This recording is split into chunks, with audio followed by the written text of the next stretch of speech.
ایک بادشاہ کے دربار میں ایک اجنبی شخص نوکری کی طلب لیے حاضر ہوا۔ قابلیت پوچھی گئی، کہا سیاسی ہوں۔ عربی میں سیاسی افہام و تفہیم سے مسئلہ حل کرنے والے یعنی معاملہ فہم کو کہتے ہیں۔ بادشاہ کے پاس سیاستدانوں کی بھرمار تھی۔ اسے خاص گھوڑوں کے استبل کا انچارج بنا لیا جو حال ہی میں فوت ہو چکا تھا۔ چند دن بعد بادشاہ نے اس سے اپنے سب سے مہنگے اور عزیز گھوڑے کے متعلق دریافت کیا۔ اس نے کہا نسلی نہیں ہے۔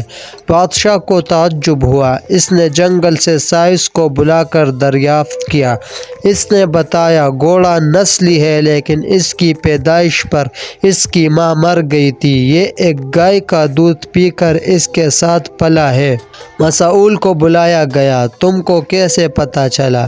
اصیل نہیں ہے۔ اس نے کہا جب یہ گھاس کھاتا ہے تو گایوں کی طرح سر نیچے کر کے، جبکہ نسلی گھوڑا گھاس منہ میں لے کر سر اٹھا لیتا ہے۔ بادشاہ اس کی فراست سے بہت متاثر ہوا۔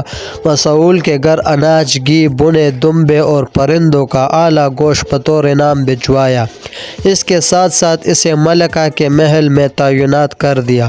چند دنوں بعد بادشاہ نے مصاحب سے بیگم کے بارے میں رائے مانگی۔ اس نے کہا طور و اطوار تو ملکہ جیسے ہیں لیکن شہزادی نہیں ہے۔ بادشاہ کے پیروں تلے سے زمین نکل گئی۔ حواس بحال کیے، ساس کو بلا بھیجا، معاملہ اس کے گوش گزار کیا۔ اس نے کہا حقیقت یہ ہے تمہارے باپ نے میرے خاوند سے ہماری بیٹی کی پیدائش پر ہی رشتہ مانگ لیا تھا لیکن ہماری بیٹی 6 ماہ ہی میں فوت ہو گئی تھی۔ چنانچہ ہم نے تمہاری بادشاہت سے قریبی تعلقات قائم کرنے کے لیے کسی کی بچی کو اپنی بیٹی بنا لیا۔ بادشاہ نے مصاحب سے دریافت کیا تم کو کیسے علم ہوا؟ اس نے کہا اس کا خادموں کے ساتھ سلوک جاہلوں سے بدتر ہے۔ بادشاہ اس کی فراست سے خاصا متاثر ہوا۔ بہت سا اناج، بھیڑ بکریاں بطور انعام دی، ساتھ ہی اسے اپنے دربار میں متعین کر دیا۔ کچھ وقت گزرا، مصاحب کو بلایا، اپنے بارے دریافت کیا۔ مصاحب نے کہا جان کی امان۔ بادشاہ نے وعدہ کیا۔ اس نے کہا نہ تو تم بادشاہ زادے ہو نہ تمہارا چلن بادشاہوں والا ہے۔ بادشاہ کو تاؤ آیا مگر جان کی امان دے چکا تھا۔